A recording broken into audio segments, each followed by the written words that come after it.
मीना परमार जी जो महामंत्री हैं, तमाम मेरी बहनें, सम्मानित नेतागण, मैं ज्यादा समय नहीं लूंगी क्योंकि बहुत सारे वक्ता बैठे हैं और मेरी दोनों बहनें और हमारे सभी सांगवान जी, स्वामी सांगवान जी, मैं ज्यादा बीच में आपके ना रहते हुए तमाम मीडिया के साथी थे। हमारे बीच में महिलाओं की प्रेरणा, महिलाओं का आदर्श और सबसे बड़ी पंचायत में जो फैसले करती है श्रीमती सुधा यादव जी आपके बीच में आ रही है। ये हमारी हरियाणा की तमाम जनता का सबसे बड़ी समिति ने उनको हरियाणा से लिया। ये हमारे गौरव की बात है। महिलाओं की दिक्कत आयुष्मान भारत है और हरियाणा के मुख्यमंत्री और कृषि क्या स्कीम लानी है, इनका आर्थिक, सामाजिक और राजनीतिक स्तर कैसे बढ़े, ऐसी चिंता हमारे माननीय जयप्रकाश बालाकर एडवोकेट पेशे से बात होती है और सारी बहनों से होती है और मंत्री जी की मंत्रणा पहुंचाई जाती है। तो ये जो मंच बैठा है सजा हुआ, बहुत झूठे तरह के प्रलोभन देने आएंगे, लेकिन सच की राजनीति हमारे कृषि मंत्री जी ने किया है भारतीय जनता पार्टी के साथ। जो कुछ लोग मोदी जी के नेतृत्व में भारतीय जनता पार्टी की जो सरकार है वो सरकार कर रही है। आज 20 देश के लोग आएंगे, हरियाणा में अलग अलग में जाएंगे, अपने संस्कृति के साथ मिलकर काम करेंगे। बंधु, उस दिशा में माननीय प्रधानमंत्री जी ने काम किया है। किसान सम्मान निधि के माध्यम से माननीय प्रधानमंत्री जी ने यहाँ 19 लाख किसानों को प्रति वर्ष 6,000 रुपया करके देने का काम नरेंद्र भाई मोदी सरकार ने किया है और खट्टर सरकार ने एक ट्रांसपेरेंट अंतिम जनों को सरकार देने का काम किया है। मेरे मित्रों, आज जो हरियाणा के हर जिले में जिस तरह के पानी का व्यवस्था लगभग 100% के आसपास पहुंचने के कांगर पे है, हर घर में मुफ्त पानी पहुंचाने का काम भी नरेंद्र भाई मोदी के नेतृत्व में आज देश को करना पड़ा। 75 साल हुए देश स्वाधीन हुए, किंतु कांग्रेसी 60 साल की सरकार थी, किंतु उस सरकार ने गरीबों को घर में मुफ्त पानी पहुंचाने का काम नहीं कर पाया। इस सरकार ने मोदी जी के नेतृत्व में 75 साल बाद जाके हर घर में पानी पहुंचाने का काम भी मोदी जी को ही करना पड़ा। एक कांग्रेसी सरकार ने नहीं किया बंधु, नहीं किया।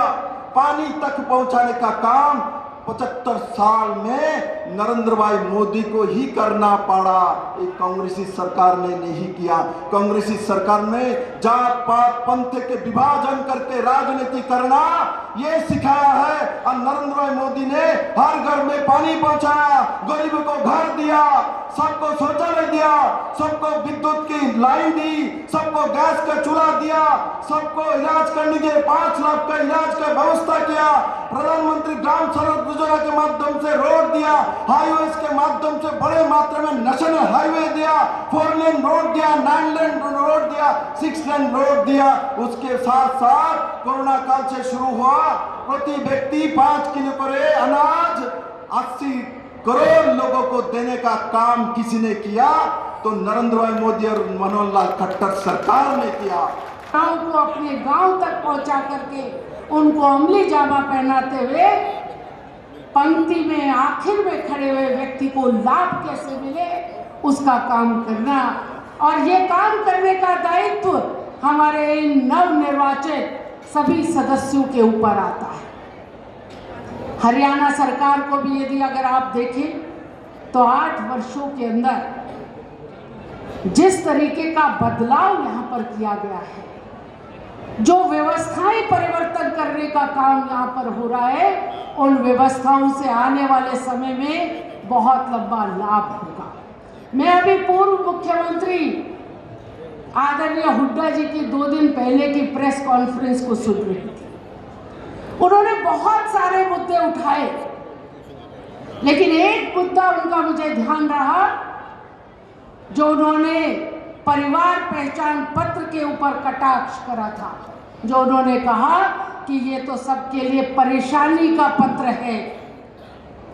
मैं आपको बताना चाहती हूँ कि परिवार पहचान पत्र एक ऐसा काम है कि आने वाले समय में जब सब उसके साथ में जुड़ जाएंगे तो जो कल्पना हम करते हैं अंतिम व्यक्ति के उत्थान की, सरकारी लाभ उन व्यक्तियों को वहां तक मिलना आसान हो जाएगा।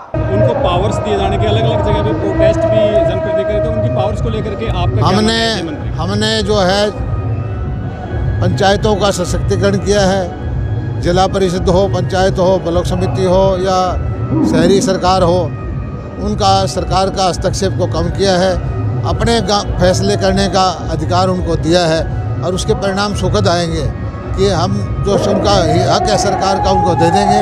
कौन सी योजनाएं करनी है उसको वही करें, वही फैसला लें। सर, पंचायतों के अधिकार बढ़ाने को लेकर के क्या कोई पंचायतों के अधिकार बढ़ाए हैं और भी अधिकार बढ़ाएंगे, और जिला परिषद के चेयरपर्सन को तो हमने अधिकारियों की ACR का अधिकार भी दिया है। धन्यवाद सर, थैंक यू। हमारी सरकार ने जिस तरह से काम किया, 25 करोड़ तक हम जिला परिषद को ले गए, 2.5 से 5 करोड़ तक हम ब्लॉक समिति को ले गए, और पंचायतों में भी हमने उनका बजट बढ़ाकर उनका काम किया। मेरे समय में तो हम 20 लाख तक का अधिकार हमने जो है वो पंचायतों के सरपंचों को खुद करने का दे रखा था, लेकिन बाद का निर्णय ऐसा हुआ है कि अब 2 लाख तक का वो खुद कर सकते हैं और बाकी टेंडरिंग के माध्यम से। और उसमें इतना ही अंतर होता है कि टेंडर में एक से ज़्यादा प्रतिभागी आ सकते हैं, 2, 3, 4, 5, 6, 7, बाकी कोई अंतर नहीं। जो आर्थिक पावर है वो पंचायतों की वैसी की वैसी है, केवल टेंडर होने और टेंडर नहीं होने का अंतर है। और जिसमें टेंडर नहीं होता है उसमें भी DC रेट तय करता है। पहले DC रेट तय करता था, उस पर वो काम कराते थे, तो उसमें कोई ऐसी छूट नहीं है कि पंचायत रेट तय करती है। तो उसमें कोई बड़ा बदलाव नहीं है, मामूली सा ये बदलाव है कि टेंडरिंग में एक से अधिक प्रतिनिधि आ सकते हैं। ये सरकार का बदलाव है। अध्यक्ष साहब, स्वर्गीय बंसीलाल का गढ़ माना जाता है, तो शाम तो है। सर बताइए, क्या कहेंगे, आज की रैली किस उद्देश्य से थी और क्या संदेश दिया गया इसके माध्यम से? आज की जो रैली का समारोह, ये जो प्रतिनिधि समारोह के लिए किया गया है, इसमें विकास के कार्यों के बारे में और विकास के होने वाले जो कार्य हैं उनके बारे में बताया गया है। और ये जो रैली है बड़ी अच्छी रैली बनी है। इसमें बहुत से कार्यों के लिए जो विकास के कार्य हैं, जो गलियां बनाने का काम है या नालियां बनाने का काम है या अन्य कोई चौपाल बनाने का, उनके लिए ये रैली बनाई गई है। और इसमें बताया गया है कि कैसे विकास करना चाहिए और कैसे कैसे कार्य हमें करना चाहिए। जी, आपका नाम और किस गांव से सरपंच? गजानंद अग्रवाल, बैल ग्राम सरपंच। कार्यक्रम को लेकर आज हम ग्राम पंचायत जनावास की तरफ से आए हैं। हर पंचायत से ये पंचायत सम्मान समारोह, जनप्रतिनिधि सम्मान समारोह की जो रैली आयोजन हुआ है, बहुत खुशी की बात है। बहुत अच्छी भीड़ इसमें देखने को मिली, और जो भी हमारे नेताओं ने जो दिशा निर्देश दिए हैं पंचायत के विकास के, हम उसे अच्छी तरह से गाँव में निभाएंगे, लागू करेंगे और गांव का संपूर्ण विकास कराएंगे। सबको भाईचारे को साथ लेकर के पूर्ण विकास कराएंगे। आज की जो रैली का जो सफल आयोजन हुआ उसके लिए बहुत खुशी की बात है। हमने भी, मेरा नाम रमेश है जी, गांव जनावास से हैं हम। क्या कहेंगे, आज किस उद्देश्य से ये रैली आयोजित की गई थी, क्या कहेंगे? क्या ये पंचायतों के लिए बहुत अच्छी रैली की जा रही है, रैली खत्म होने के लिए जा रही है। और पंचायतों का काम के बारे में जैसे बहुत अच्छा, मैं वीरेंद्र बागनवाड़ा से सरपंच हूँ और पंचायतों का बहुत अच्छा काम करेंगी मैडम जी। कैसी आपको क्या जानकारी क्या दी गई? जानकारी तो क्या बताऊँ। क्या नाम है आपका? मेरा वीरेंद्र।